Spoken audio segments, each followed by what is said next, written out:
वटवृक्ष की प्रेरणादायक कहानी। गांव सुदर्शनपुर के बीचों बीच एक विशाल वटवृक्ष बरगद का पेड़ था।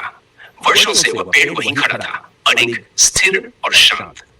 गांव के बुजुर्ग कहते थे कि यह पेड़ लगभग 200 साल पुराना है। पीढ़ियां बदल गई, लेकिन ये वटवृक्ष आज भी वैसा ही खड़ा है, जैसे समय को चुनौती दे रहा हो। वटवृक्ष की शाखाएं इतनी फैली हुई थी कि गर्मी के मौसम में गांव के लोग उसी की छांव में बैठकर चैन पाते। बच्चे उसकी जड़ों पर झूलते और बुजुर्ग उसकी जड़ों के नीचे बैठकर कहानियां सुनाते। वह केवल एक पेड़ नहीं था, बल्कि गांव का साथी, संरक्षक और गवाह था, हर सुख दुख का। एक दिन गांव में एक बड़ा तूफान आया।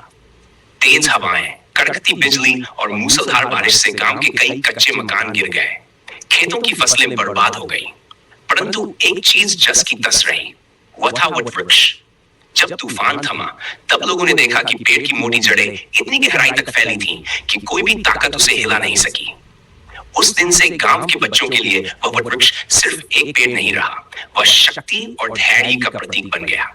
एक बार एक छोटा बालक अर्जुन उदास होकर उस पेड़ के नीचे बैठा था। उसकी परीक्षा में अंक कम आए थे और सब उसे ताना मार रहे थे। उसने वटवृक्ष से कहा, हे पेड़, तुम कैसे इतने मजबूत हो? कैसे तुम सब कुछ सजाते हो?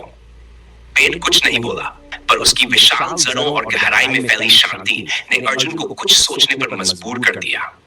अगले दिन से अर्जुन ने मेहनत शुरू की। वह रोज वटवृक्ष के नीचे बैठकर पढ़ाई करता और अपनी कमजोरी पर काम करता। कुछ सालों में वही अर्जुन गांव का सबसे होशियार छात्र बन गया। समय बीता गया, गांव में नए मकान बने, सड़कें बनी, लेकिन वटवृक्ष वही रहा। लोग शहरों की ओर गए, तकनीक आई, लेकिन जब भी कोई गांव लौटता, सबसे पहले वटवृक्ष को नमस्कार करता। वह वटवृक्ष एक संदेश छोड़ता है, स्थिरता, सहनशीलता और गहराई से ही जीवन में मजबूती आती है। जितनी गहरी जड़ें होंगी, उतनी ही ऊंचाई पर शाखाएं फैलेंगी। ये रहे वटवृक्ष की कहानी पर आधारित 5 प्रश्न और उनके उत्तर। प्रश्न 1, वटवृक्ष की उम्र कितनी बताई गई है? A 50 साल, B 30 साल, D 500 साल। सही उत्तर C 200 साल। प्रश्न 2, गांव के बच्चे वटवृक्ष के साथ क्या करते थे? उस पर पत्थर मारते थे, उसकी जड़ों पर झूलते थे, उसे काटते थे।